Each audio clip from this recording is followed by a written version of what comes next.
Tam strašilo.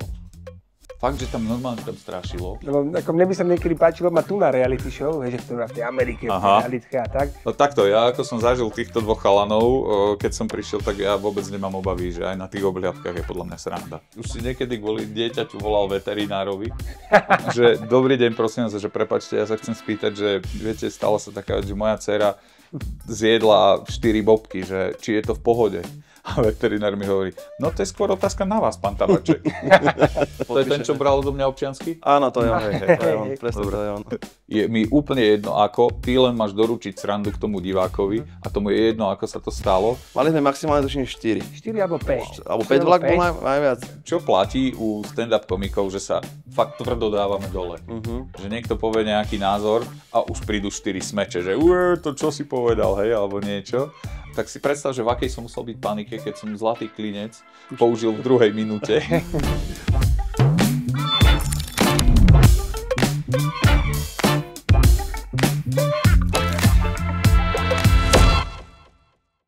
A ako vznikla inak ti myšlienka, to, že si študoval herectvo, že si chcel byť ako herec, tak to som pochopil z toho celého.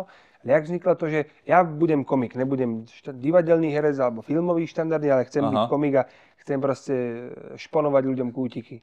Vieš čo, ono sa to vyvinulo. Ja som tak vždy akoby sledoval, že čo sa mi deje v živote a ja som vždy inklinoval k srande, ale úplne začiatky boli, že v Žiline. V Žiline bývali improlígy. To bola, že súťaž v improvizácii, kde bolo prihlásených 5 tímov po 3 ľuďoch a ty si vyžreboval tému nejakú, 3 ľudia, hej, a teraz máš 3 minúty na prípravu a ďalšie 3 minúty na to, aby si to zahral.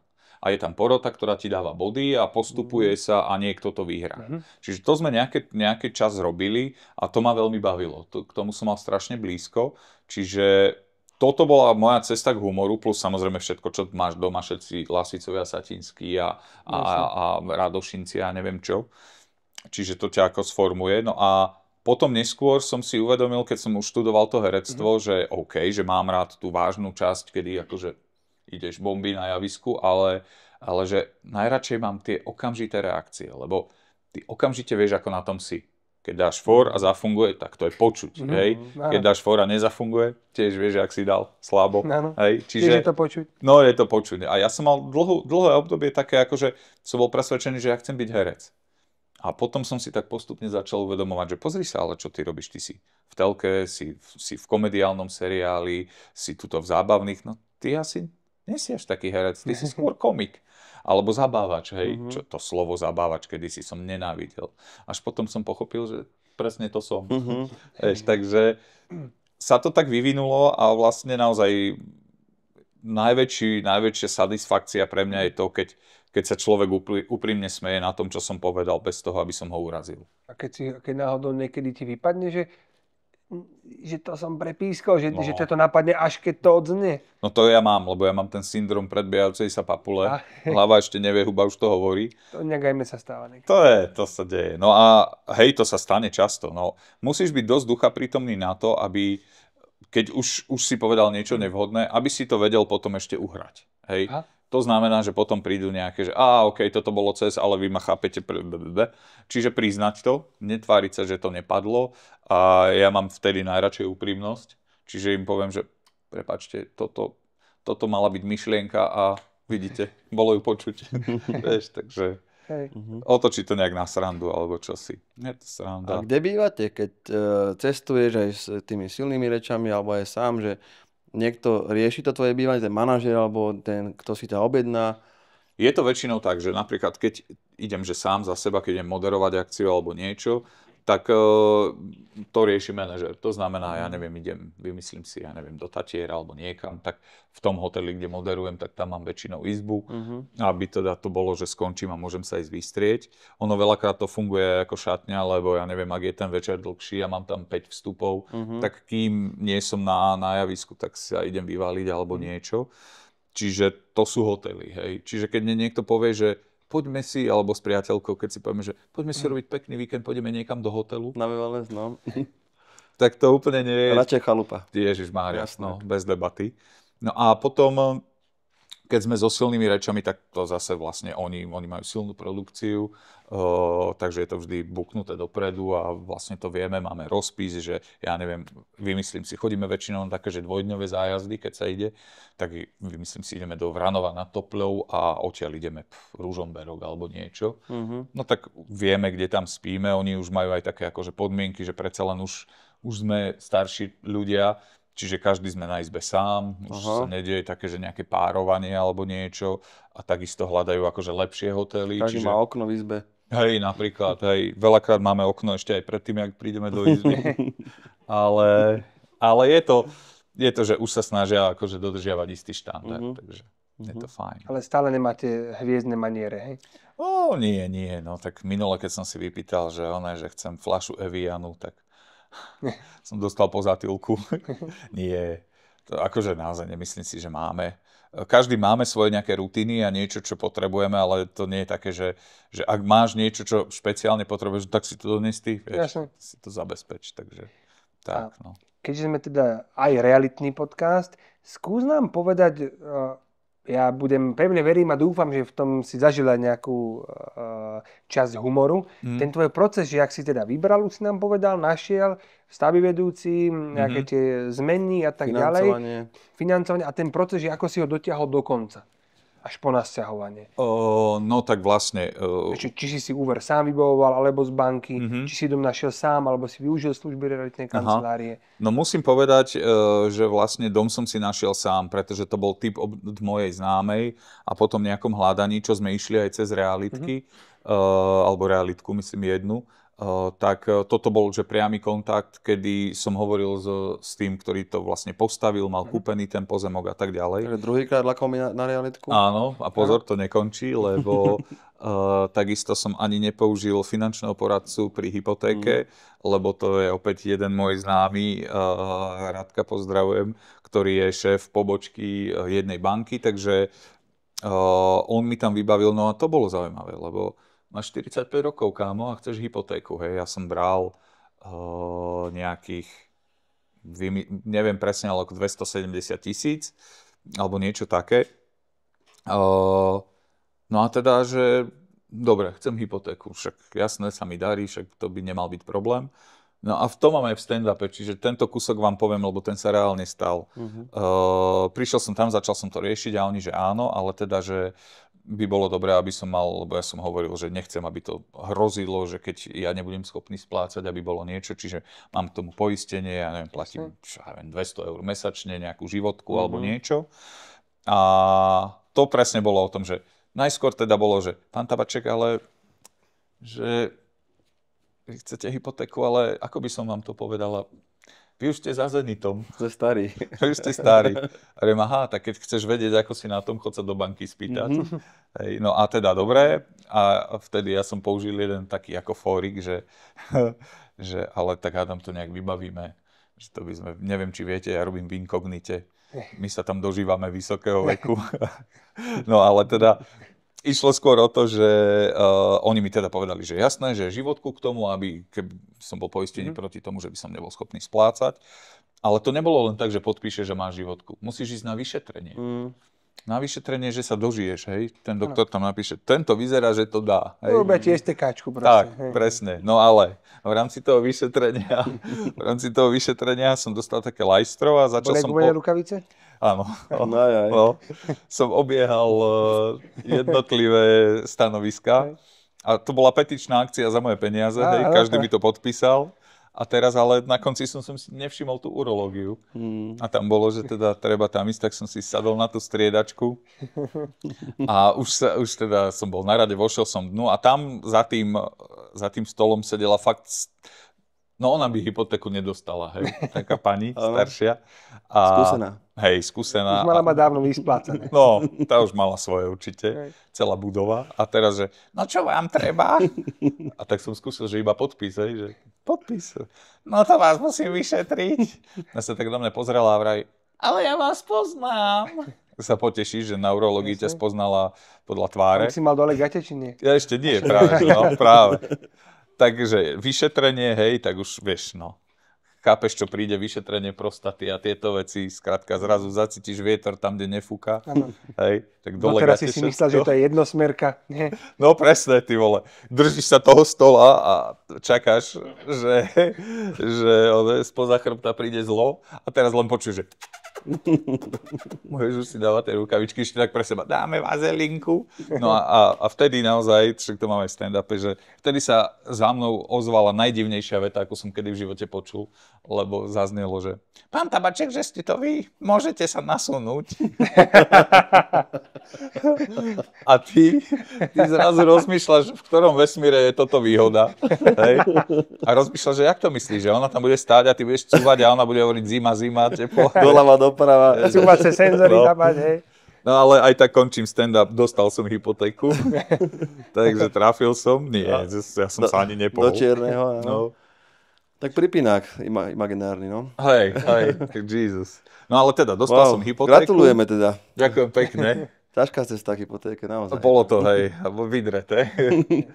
Ale možno o dilemu menej, keď to bola babička. Víš, keby to bola nejaká hej. čestne po škole, pani doktorka, Hej, tak to by by bolo som- o dilemu navyše by možno. som V sa viac atestáciách ošíval. ešte? No. Že by bola ešte v atestácii aktuálne, to by bolo možno A aj... ešte si zober, že by tam bolo aj, že ešte 5 študentiek, ktoré ako chodia na tie Áno, sa pozerať. Tam vieš. sa učia. To by som si neprosil. No ale čo chcem povedať, ja som vlastne kúpil holodom a tento Vlado tým, že on je vlastne skúsený, oni stavajú domy, vlastne oni aj volajú, že one building, a spolupracuje s firmou, ktorá robí interiéry, čiže máš zrazu holodom a čo, hej. No tak stretol som sa s nimi dvomi, prišli všetky tie vizualizácie, nejaké návrhy, začali sme kombinovať, až sme sa teda dostali do momentu, že dobre odklepnuté, začalo sa to realizovať, postupne mi posielal fotky na schvaľovačky, chodil som sa tam pozerať, čiže tá realizácia, takto, ja musím povedať jednu vec, že ja som si vysníval, že keď budem riešiť dom, takže ja nechcem žiť na stavbe, ja nechcem chodiť kontrolovať, ja by som chcel, že prídem, poviem, takéto si prosím a v jednom momente mi povedia, páči sa, nasťahujte sa, hej. A toto sa mi viac menej udialo. Naozaj ja som v tej Nitre počas toho, ako to povedzme rok sa dialo, stávalo, dokončovalo, tak som tam bol možno 4-krát, 5-krát. výborné. Čiže naozaj sa mi udialo úplne, že dobre. No a teraz už bývame a vlastne všetko funguje, všetko je fajn. Samozrejme zisťuješ v tom priestore, že OK, tak teraz musíme upraviť vonkajšok. Túto zimu by mala prísť záhradná architektka, ktorá nám dá nejaké návrhy na to, jak to tam môže vyzerať. No a toto je taký akože proces, čo sme si prešli. No. A ako vnímaš sám seba ako zákazníka? Alebo keď si toto tvoríš, že si taký ten špekulant, alebo si rozhodný? Ja som rozhodný. Ja akože keď počujem dobrý argument, hej, ja neviem, povedal som, že ja potrebujem toto. A on vraví, vieš čo, ale keď tam dáš toto, tak toto. Aha, OK, takto. Čiže nechám si poradiť a nemyslím si, že som špekulant, že viem sa pomerne rýchlo rozhodnúť. Že myslím si, že pre takých, akože pre týchto ľudí som sen. Áno. Akože v dobrom. Akurát tie služby nepoužívaš, no. Hej, Že no. Ani finančného poradcu, ani... Nie, tak to používam, hej, ale zase na iné, samozrejme, mám svoje finančáka, fondy, všetko, čo treba. Áno. Ale ešte musím povedať, je zaujímavé, s tým tepelným čerpadlom je spojené, vlastne, ak sa to rozbiehalo, tak som sa musel naučiť s tým robiť a ešte chcem k tomu nejaké zmeny, ale to sa ešte neudialo, lebo nemám to na Wi-Fi a chcem si to vedieť zakúriť a vypnúť, keď tam nie som. Máme výborného chalana inak. Fakt? Dokonca bol v podcaste 2 diely pred tebou. Fakt? Spojíme ťa. Ja mám od neho Výborné. celú domácnosť, u seba doma, u mňa v barbershope mám od neho inteligentné veci. Super. Aj sme s ním A- a v realizovali. našom projekte v našom projekte developerskom. vo Veselom máme od neho veci. A celý dom máš v jednej appke, počúvaj, nastaví si scény, robí to, čo potrebuješ. Výborné. Pecká vec, akože super. Lebo teraz presne, že kamery je jedna apka, žalúzie je druhá apka, hej, veci. No ale to som chcel, že niečo mi tam pípalo, bolo to treba, že odzdušniť alebo niečo a prišiel Attila. A nie vek.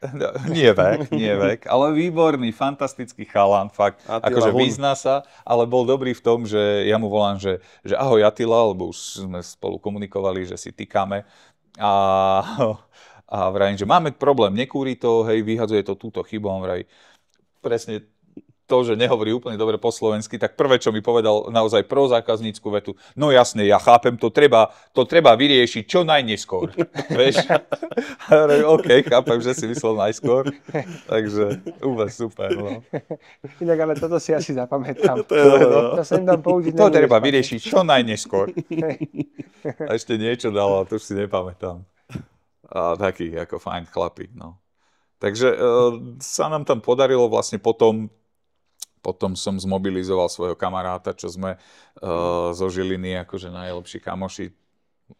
My sme taká že partia, že 6 z Gimpla kamoši, hovoríme si Giboni a vlastne chodíme ku mne na chalupy a tak, akože párkrát ročne sa stretávame. Vždy, keď sa niekto sťahuje, tak sa my dáme dokopy a sme sťahovacie komando. Takže presne aj toto bolo, keď som sa z Bratislavy sťahoval. Môžeme vás aj sťahoval. použiť niekedy? Nie. Bohužiaľ. Sťahovacie komando.sk. My len pre seba. Len pre seba, súkromníci. No, tak. Takže to bolo super, to bolo za jeden deň. Sme to pootáčali. A už si nám prezradil, koľko máš rokov, tak ja sa toho tak chytím, že to je to takéto štandardné, že mladí v prdeli je do dôchodu ďaleko. No, jasné, no. A do nehnuteľnosti moc neinvestuješ, sme zistili, že bývaš a teda máš tú chalupu, ale teda keďže do toho dôchodu ďaleko a mladí v prdeli, my to veľmi odporúčame, nielen alebo všetkým kamošom známym a celé to povedome, že do tých nehnuteľností investovať naozaj dobré. Tak teda otázka na teba, že rozmýšľal si nad tým, alebo plánuješ také investície do nehnuteľnosti na ten dôchodok? Popravde vôbec nie, lebo jediný tým rozmýšľania, že teda ako si nejak uchovať nejaké peniaze, sú nejaké tie fondy, niečo zlato, blablabla, takéto tam nejaké portfólio je, ale od momentu, ako som sem vkročil k vám, a ty si povedal, že jasné, a ty si povedal, že už riešime investičný byt, tak je to normálna vec, nad ktorou rozmýšľam, lebo no je to zábezpeka, je to skrátka takto. Čím sa ja riadím v živote je, že predstavíš si tú zemegulu, ľudí pribúda, tých pozemkov je obmedzené množstvo, čiže nie je šanca, že ich bude viac, bude ich len menej a budú drahšie. To znamená, že keď zabezpečíš si niečo takéto, no tak máš nejakú istotu. Máš svoje miesto na slnku. Čiže za mňa je to logický krok. A sám si odpovedal na otázku, že či by si mal. Hej. No.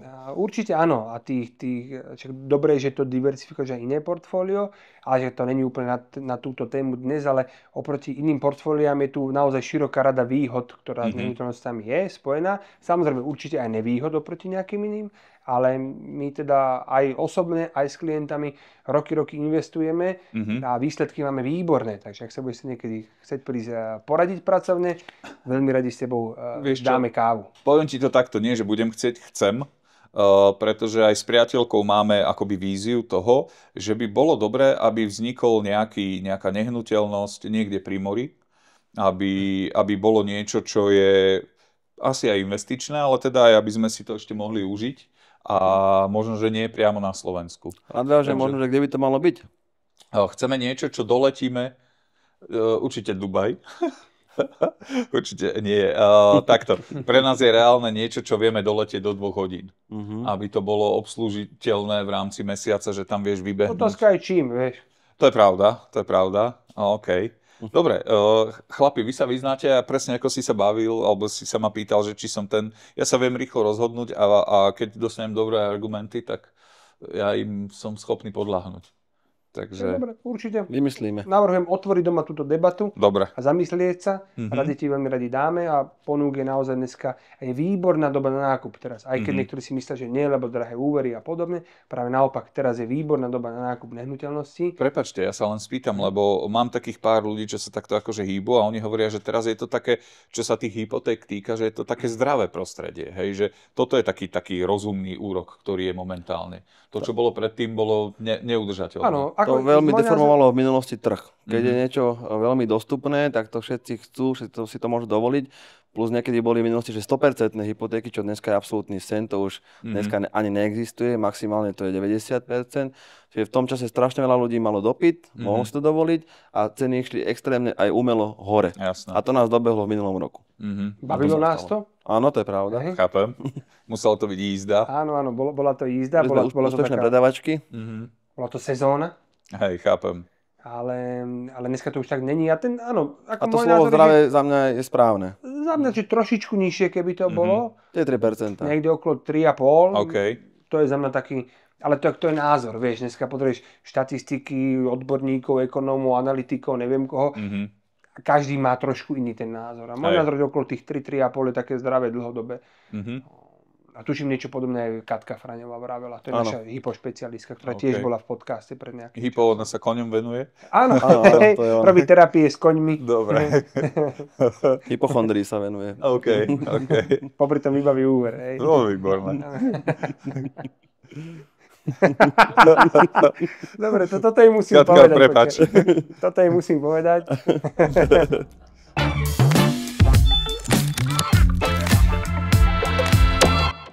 Mám pre teba úlohu. Povedz.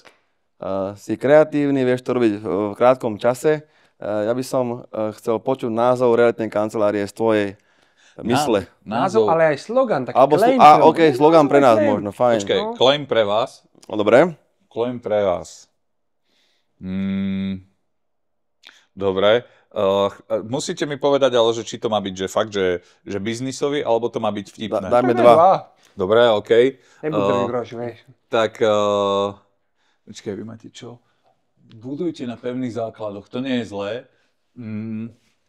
Andiel Zachar není moc kreatívny. No práve toho by som sa ja chytil, hej, že to má byť nejaká básnička, to si má človek zapamätať. Čiže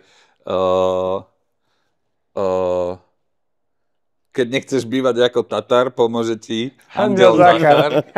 Hej. Dobre, to sa mi páči. OK, a keby to malo byť také, že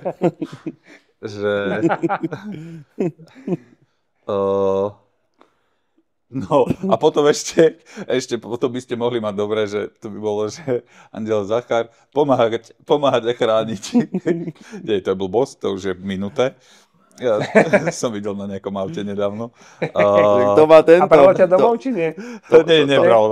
Náš známy to má. On má, že chladiť a chrániť, on robí klímy. Aha, to je pekné. Počkaj, ale čo by to malo byť, že... Dobre, musíme nájsť, že čo je dôležité slovo u vás, hej? Čiže to je bývanie. Toto pomáhať a chrániť, si to tak vstúpim. Volá, kedy uragán, keď fičal Jirko, tak hovoril, že odveziem sa toxíkom so zeleným palsikom. No, áno. Ježiš, to je pekné. No, ale aby to bolo také nejaké, že dobré, tak čo sú dôležité slova? Že bývanie, domov, rodina nehnuteľnosť. Podľa mňa, ale že čo toto všetko spája, hej? Pod tým je jediné slovo istota. Istota, OK. Že to je, že, hej, bezpečie, hej, lebo teraz aj robím nejakú tému s bezdomovcami a jedno s druhým a presne, že čo oni spomínajú, že to je, že bezpečie, že ideš si lahnúť niekam, kde vieš, že ťa nikto neokradne, nekopne ti do hlavy alebo niečo. Čiže dovolte nám nájsť vaše bezpečie, alebo dovolte nám, to je dlhé, že nájdeme vám bezpečie, to je blbosť. Počkaj. To by malo byť niečo také, že to bude... Toto je dlhé. Ťažké. Toto je ťažké, počkaj. OK, vaše bezpečie je naša istota, alebo niečo v tom zmysle, ale to znie ako keby sme suchare predávali. Okay, to je keď nechce bývať ako Tatar, pomôže ti. To je bomba. Zachar. To sa mi tak páči. To je použijeme. Určite, no bez debaty. Počkaj, ale to ešte nájdeme nejaké... Počkaj, vám pošle faktúru potom. To je jasné. Čak má SROčku hovorí. Áno. Hej, to sa ešte dá nejaké niečo vtipné. No ale čo je dôležité, hej, že toto je realitka, ktorá je, že v čom ste iní. To my musíme nájsť. Sa snažíme aj pri tom procese robiť nejakú dobrú atmosféru, aby sa človek dobre rozhodol. Aby nebol moc pod tlakom možno. Čiže dobre, aby nebol pod tlakom, hej? Ja si teraz hovorím, že my sme tu na to, aby sme odbremenili toho zákazníka. Lebo naozaj teoreticky nejak si to nafotiť, nejak si nahodiť vie každý. Jasné. Ale ja som tu na to, alebo my sme tu na to, aby sme boli manažérmi toho postupu a ručíme za to, že tá cesta bude bezpečná, rýchla, plynulá, bezpečná v zmysle legislatívy samozrejme aj, alebo hlavne. A zároveň, aby sme ho odbremenili od tých povinností, ktoré sú s tým súvisiace, nakoľko ten človek je v práci, bere deti zo školky, robí domáce úlohy, má do toho marotku, chce ísť na dovolenku a teda má ten svoj život. A predaj tej nehnuteľnosti je svojím spôsobom veľká vec pre tých ľudí a je časovo a emočne náročná. Okay. My sme tu na to, aby sme ten balast zobrali na seba, lebo my to vieme robiť, poznáme tú cestu a previedli ho tým, aby to bola pre neho prechádzka, zážitok svojím spôsobom. To je, a ušetrili mu ten čas tomu človeku, aby on nemusel kvôli tomu, že predáva alebo kúpuje, vykročiť do svojej zóny komfortu a zabehnutých kolají. To je taký môj názor, sa snažím týmto dávať ten servis. Tým pádom mi vychádza jediné jedno slovo a to je, že spoľahnite sa. Spoľahnite sa. To je pre mňa, že OK, odovzdám všetko, čím sa trápim vám a to by sa mi tak akože... Máme takých opakovaných obchodných partnerov, ktorí chcú prísť len tomu notárovi, urobiť ten jeden podpis a vybavené. Toto sa my snažíme spraviť pre nich. A vlastne niečo také aj ty si chcel. Ty si chcel si vybrať dom a dajte mi kľúč a donesem si zubnú kefku a idem bývať. Čiže tak. Niečo takéto. Super, OK. My veľakrát okrem toho, to je presne čo si aj ty hovoril, okrem toho, že len niečo predávame pre niekoho, tak aj pre toho kupujúceho robíme ďalšie služby. Vizuál, aby tá panička videla, čo tam bude nakoniec. Dodáme niekedy prácu, niekedy aj materiál, celé to nejakým spôsobom zmanéžujeme, kontrolujeme to s nimi, posielame im fotky, aby videli priebeh, niekedy tu ani nie sú. Máme zákazníkov, čo sú v Londýne a sa to rieši celé na diaľku. Teraz sme tak mali klienta, žije tiež mimo Európsku úniu, kupoval od nás a vlastne on prvýkrát sme sa naživo videli aj v dome, keď prišiel na podpis do banky. To je super. A ešte teraz mu to aj prenajímame, musí to dozariadovať, s tým mu pomáhame. A zase sken, zmluva zo zahraničia podpíše, nájomnú zmluvu, vybavené, celé zbuchnuté, za veľmi krátky čas a hovorí, že ani nečakal, že to bude taká Toto mám rád, toto mám rád, keď skrátka, preto ja mám napríklad toho manažéra, pretože viem, že čokoľvek príde zvonku, tam sa to sprocesuje, či sú to leasingy, veci, všetko, ja o tom neviem nič. Ale je to... Môžeš sa fokusovať na to svoje. Áno. A viem, že je to... aj radosť, aj peniaze. Hej, čiže ak nechceš mať doma kandel, nech príde Zachar a potom andel. Dobre. Dobre. Áno, jak my sme robili ten názov dlho. Mali sme asi 50 názvov, návrhov, vecí. A nakoniec sa aj tak vrátili k tému začiatku. Bez kreativity, teda, lebo voláme sa tak. A ešte to je od A po Z, tak to tak osud rozhodol. Aj to, že budujte na pevných základoch, je úplne, že dobrý claim. To je...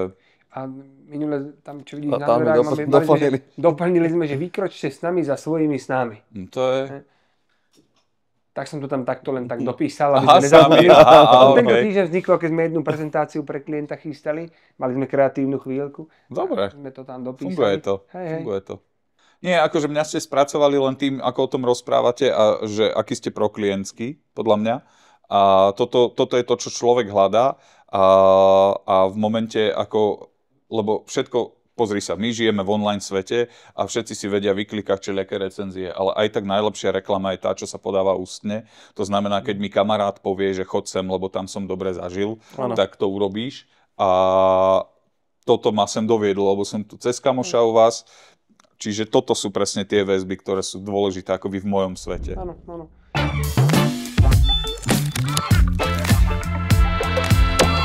Počuj, Šoko, Juraj, Šoko. Ako to vzniklo vlastne, že Šoko? To je príbeh, ktorý My máme veľmi radi prezývky, tak poviem. Že u nás skoro každý má nejakú prezývku. Každý má, no. A ako máte? Ja som maďarský čašník. OK. A tuto je Mulica. Mulica? Alebo Moto. OK. Hrošíka Moto z Madagaskaru. Áno. Z toho, jak sa volá ten... Madagaskar, hej. A ja som maďarský čašník. No. To je pekné. Na tom je ešte pekné, no do Galanty, do školy som. Že to vymyslel to môj otec pre neho. Maďarský čašník. No tak toto nemôžeš, hej. To sa chytí. No ja som Šoko, lebo ja to nemám vo výbave, akože ja si to nepamätám, lebo sa to stalo vo veku, kedy som mal rok a pol. Aha. A takže moje externé pamäťové médium, moja mama, si to pamätá, ako hovorí túto storku, že ma viezla po Žiline v takej tej bugine, hej, a zastavila ju kamarátka, ktorá vždy bola taká priama, taká fajn teta a tiež išla vtedy na mňa, že ako sa voláš chlapec, hej? No a zo mňa vraj vypadol nejaký zvuk podobný Šoko. A mama prišla s tým domov, že vieš čo povedal, že Šoko, to som ešte len tak začínal rozprávať, sa to chytilo a začali ma tak volať. Čiže ja som od malička Šoko, ja som si vždy myslel, že Šoko je moje stredné meno. Som si to písal do žiackej, dostal som poznámku v prvej triede, chudačik, úplne nevieš prečo. Takže Šoko nie je moje meno, mi vysvetlila. Tak Šoko sa strašne chytilo a ja som nikdy nebol ten, ktorý by to tlačil tú prezývku, ale vlastne za to môže Jano Gordulič, lebo on začal, keď som Poštarianko. On, keď začal robiť stand-up a ja som tam začal chodiť, tak on vraví, no tak ty si Šoko a Juraj Tabaček, tak jak ten čo, Juraj Šoko Tabaček? Ja akože som, ale ja som Juraj Tabaček, hej. A on že dáme to tak, to je umelecké meno. A dal to tak a odtedy vlastne som všade, v titulkoch, úplne všade sa to tak ako samé ustálilo. Nikdy to nebol môj boj, alebo niečo. No, takže... Ja som mal ešte takú zase kreatívnu prezývku na strednej a na Andelko. Andelko. To ináč... Ano. Tiež veľa kreativity tam bola použitej? To nás brutálne spája, lebo ja som kedysi skautoval u Salesianov v Žiline a skauti majú tie svoje skautské mená. Aj trenky. Ale vieš, aké som mal skautské meno ja? Alebo mám stále? Andel. Vážne? Tak to je paráda, počúvaj, výborné. Naozaj, ja som mal také dlhšie brčkavé vlasy a niekto prišiel, ty vyzeráš jak andel. Tak sa to chytilo. Výborné, ale nepodobáme sa asi, nie? Podľa mňa hej. Hej? Úplne. No. Nemáš plešinu. Jednak jednej, ani ty? Odtiaľ to. Aha. Šťastie som celkom vysoký, vieš. Ale už sa chystám na výlet do Turecka. A ideš tam? Chcel by som, nemám ešte termín, ale keď som ešte toho Borisa videl na Facebooku, tak už musím ísť aj ja. To je Vlasatič. No, počia to háro teraz. No. Môže chodiť rýchlejšie autom. V barbershope sa mi u nás smejú moje baby, že už za chvíľu nebude čo strihať, vieš. Už som všetky typy hnoju použil, počúvaj. Orátajú mi, že už tu máš šéfe 4 vlasy navyše, počúvaj. Akože trošku pomohlo to a už 2 roky skúšam všetko možné. Ako tie hnojiva, ja to volám. Hej. Ale funguje to tak, že on sa mi smeje, no. Takže akože nefunguje. A to je tiež prezývka, to sa asi moc nehodí, či áno? To mne len raz kamarát hovoril, on je taký, on cvičí riadne, taký široký. A som tiež minule prišiel na nejaký tréning, alebo čo si on tam tak stál a sa díva na mňa, jak som dal dole to tielečko, vieš. A vraví, že čo si zmizol, čo? Ale vraví, že ty máš hruď jak Havran členky. No, tak to.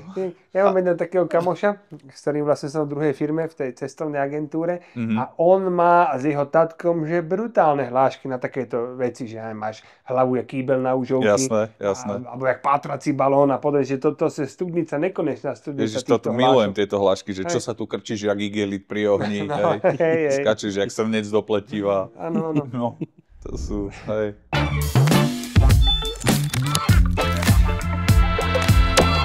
Čokolád, jak sme teda počuli, sa pár razy v živote sťahovalo od rodičov cez intráky, svoj nehnuteľnosť v Žiline, potom chata, do toho Nitra teraz, alebo Lužianky. Ja som ešte v Bratislave 6 rokov býval. Dokonca. Vedel by si ideálne v rámci tvojho povolania vtipne možno jednou vetou nejak definovať takého typického alebo ideálneho slovenského suseda? Fú. No, hlavne ak by to bolo, že na dedine, tak by to bol typek, ktorý... To vieš, ten, čo... On ráno vyjde z domu a už je klivý a on ide z domu, lebo tam je napätie. A on ho donesie k tebe a on príde k tebe k tým dverám, zaklope, ty otvoríš a on ti začne nerozumieš mu nič, lebo on len dodržuje hladinu hluku a on len čaká, kým ty zneistieš a už je v kuchyni. A sedí za tým stolom, no čo, nedáme za jeden. Takže to by bolo akože také... Ja pri týchto ľuďoch, keď idem ku mojim rodičom, keď idem do Dolnej Stredy, do dediny, odkiaľ pochádzam, tak oproti potravinám v parku je taký spod lavičky a toto. Hej. A tam takýto sa majú taký checkpoint. Hej. Áno. A ja ti nikdy neviem, keď im hľadám do obeda, že či sú ešte alebo už. Toto. No, oni sú z trojčasu. Z trojčasu, no. Oni doplňa, som tam, kde som bol včera. Áno. To je, ale že klasický sused, ja mám taký zážitok, kedy mi zazvonil sused kde to bolo? Asi v Žiline. A vraj, že čau susedko, požičal by si mi vrtačku? A že kámo, jasné, ale najskôr mi musíš vrátiť. Lebo už si tu bol pred týždňom a som mi nevrátil. Čiže také. Ale komici majú vrtačku? Komici ja som hobby týpek, čiže ja na chalupe veľa roboty s drevom, čokoľvek. Ja mám taký systém, že keď vidím nejakú novú vecičku na baterku alebo niečo, čo vie rezať, píliť hocičo, lebo s drevom veľa robím, tak si to kúpim lacné, úplne, že také chudiatko nejaké. Lidl Parkside, ten je bomba na toto, hej. A keď už ho zoderiem, tak už ide Makita alebo niečo, že dobrá značka. Takže takto si vybavujem a mám akože veľa vecí by ste našli, čo by ste... Naozaj, že susedia z okolia si chodia požičiavať ku mne veci. No, výborne. My to máme s Karolom väčšinou tak, že keď niečo chceme urobiť a máme tú ambíciu, že to spravíme sami, tak potom vlastne tento to dojde urobiť namiesto nás, tak vlastne platíme aj opravu toho, čo sme pokazili a potom aj to urobenie tej pôvodnej veci. Ruky takto na niektoré veci. Ale joj. Tak každý robíme to, čo vieš. Mne to robí dobre, lebo akože manuálna robota mi vypína hlavu, takže ja robím s ľuďmi a je to veľa akože o tom, že musím byť ako mentálne prítomný, tak tam sa opúšťam, hej, čiže to sú dve veci a potom ešte lezenie. Keďže leziem, tak to je, vieš, no zrazu všetky problémy sú maličké, najväčší problém je, či ten ďalší chyt ťa udrží. A feraty robíš? Aj feraty, ale skôr normálne akože skalky, alebo také, že občas na stienku, ale ja neviem, nejaké Tatry polezené, čo si máme, takže výborne. Také, že 4 hodiny si ide si tam a sa drbeš hore. Áno. Takže no. Že ten bod, že už dole je to ďaleko, hore ešte je to ďaleko. Joj, to býva, no. Hlavne keď si zle pozrieš guida a si pozrieš, že OK, teraz ideme stenu, čo má 6 dĺžok lana, že to bude v pohode, to sme tam do 3 hodín. A myslím, že aj horolezectvo takto? Také, no, hej, také, no. To som neskúšal nikdy. Že teda 4 hodiny šlapeš, kým sa dostaneš na miesto, odkiaľ ideš liesť, hej, trebárs. A potom zistíš v guidovi, že to má 12 dĺžok lana a že úplne vracaš sa po tme, už ako igráčik, už ťa svaly nenesú, už len sa o kosti opieraš. No je to zaujímavé, ale veľmi dobre to zresetuje hlavu a človek si tak ako získa nadhľad trošku, no. To mi má také, že je pilot. Keď si chce hlavu trošku vyčistiť. Vrtulové, malé lietadla. Lietam a tam ja to mám podobné, že v momente, ak sadne človek do tej mašiny a dá si sluchátka a ideš naštartovať už predtým tie úkony, povinné postupy a takže naozaj to chce full koncentráciu. Však tam ideš väčšinou na vizuál, nie? Tam vždy. My malí piloti lietame, mali by sme lietať vždy na vizuál, vizuálne meteorologické podmienky, aby som to po slovensky povedal. No ale celá tá koncentrácia toho proste. A vtedy naozaj, ak tam človek sadne a už ak sa odlepia kolesa od zeme, tak proste som tam a netrápi ma nič, ale prirodzene ma prepne do toho módu. To je super. Asi ak ty, keď dojdeš na to javisko a už si len tam proste riešiš to a ja niekedy si pristanem po hodinke, po dvoch a čistá hlava, vyvetraný, zabudol som, tak oseká ten balast celý v tej hlave. Presne, ak ty hovoríš, že ti to vyčistí a potom si pripravený zvládať tých ľudí, príjmať tie energie a veci, lebo tiež sa stretáme s ľuďmi od rána do večera, vytelefonovame a tak ďalej. Niekedy ozaj si aj psychológ, aj rozvodový poradca, aj všetko. Čiže áno, chápem to. Toto je strašne dôležité, aby si nevyhorel, lebo keď si nevysypávaš ten kýbel, keď si nečistíš tú hlavu, tak ťa to môže dobehnúť. Mne sa páčilo, išli sme spolu, hovorí, práve si výlet, už som ten pilot, tak Bolerázy vyštartujeme a pôjdeme do Chorvátska. Tak sme leteli, bolo to veľmi také fajn, všetko v pohode a hovorím, kde budeme potom pristávať už v tom Chorvátsku, že kúsok od toho, kam chceme ísť. A on, že Vrsár, to je krásna pristávacia plocha. A hovorím, aeroklubové letisko. Čo to kde je a tak, to strašne maličké to je. A na tých veľkých letiskách tam je tá komunikácia taká na úrovni, sa pýtajú, čo, tie frekvencie a toto. A už sme teda prichádzali k tomu Vrsáru a som pochopil, že sa snaží s niekým spojiť z tej veže a tam nič. Jasné, maňána. Tam že bez odozvy, nula. On hovorí, nedvíhajú.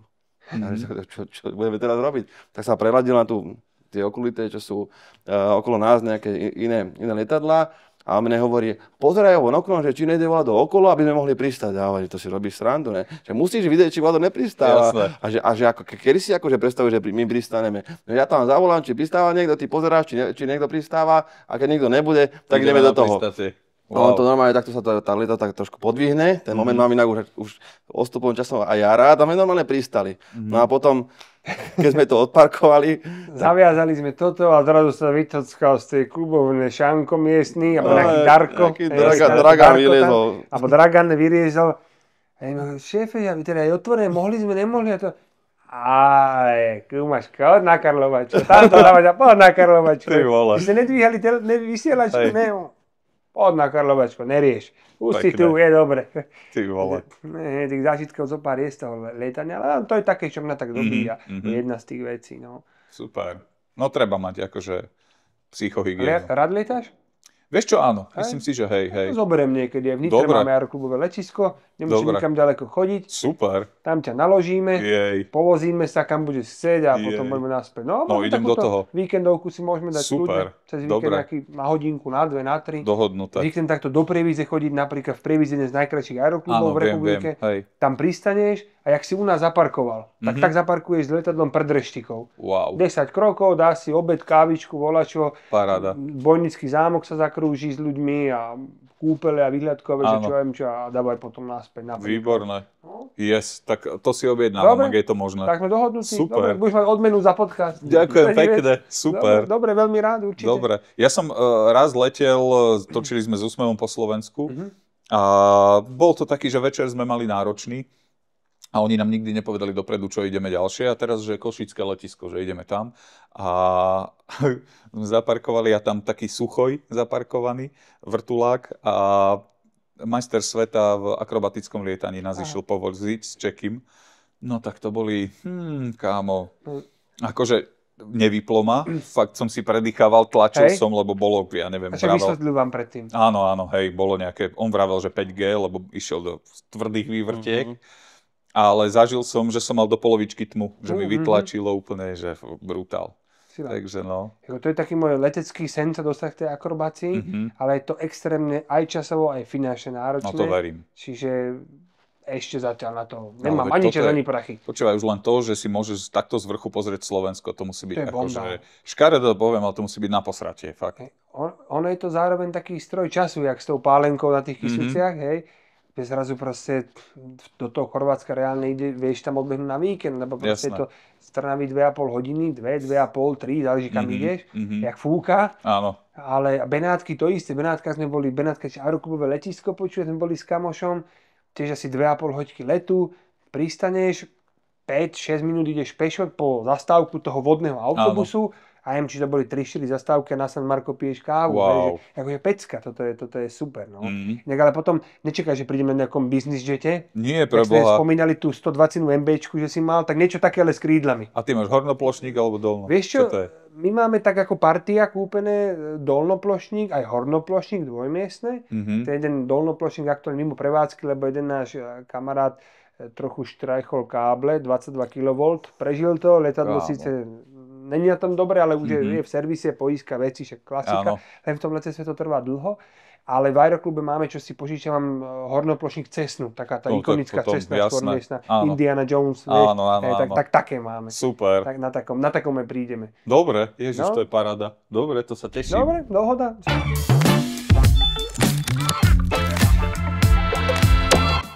Čaute, počúvajte, ja som dnes bol v Bohovskom podcaste, pretože čo som si z dneška zobral je to, že títo chalani to myslia vážne a robia to srdcom, čo nie je úplne bežné v súčasnej dobe. A preto ja, napriek tomu, že ich poznám hodinku a pol, tak by som sa vôbec nebal im odovzdať do rúk, pretože to, ako o tom rozprávajú, tak ja im to totálne žeriem, že im to verím, pretože poprvé, vyznajú sa, po druhé, táto firmička, aj kde sídli, aj to, ako toto vyzerá, hovorí o tom, že to nie sú nejakí šolichači. Takže všetky vonkajšie znaky sú pre mňa, že tik a vnútorné, na ktoré ja dám, a to je intuícia. Kámo, niečo, kde je Zachár a Andel, to nemôže byť zlé. Verím aj ty. Výborne, ďakujem pekne, Šoko. Vážení poslucháči, sme veľmi radi, že ste to s nami absolvovali do konca, teda pevne verím a tí, čo ma počujete, tak ste to absolvovali do konca a nepretočili to, verím. Alebo z tejto strany tam vlastne, vidíte ma zrkadlovo. Takže naozaj ďakujeme poslucháčom. Juraj, Šoko, Tabaček, ďakujeme tebe, že si prišiel. Ďakujem ešte pekne, raz ďakujeme. Díky verím, moc. že sa nevidíme poslednýkrát v živote, minimálne na tom lietaní, to, čo sme slúbili, to doručíme. Veľmi radi. No a pre nás to bolo aj poučné, aj zaujímavé, verím tak aj pre ľudí, čo si nás pozreli. No a jedno veľké ďakujeme, tešíme sa na ďalšie stretnutia, s vami sa tešíme na kávu u nás v kancelárii, rovnako na obhliadkach. a takisto pri telefonátoch, aj keď nekonečných, sme tu pre vás, veľmi radi poradíme, pomôžeme, takže volajte, píšte, kričte a Anđel Zachar je tu pre vás. Ahojte a vidíme sa v ďalšom podcaste, alebo na ohľadke, alebo v Kantli. Čaute. Čaute. Čauko, ďakujem pekne. Ďakujem pekne. Tomienko, ďakujem aj tebe. Ďakujeme. Chlapi. Výborné. Ja víno.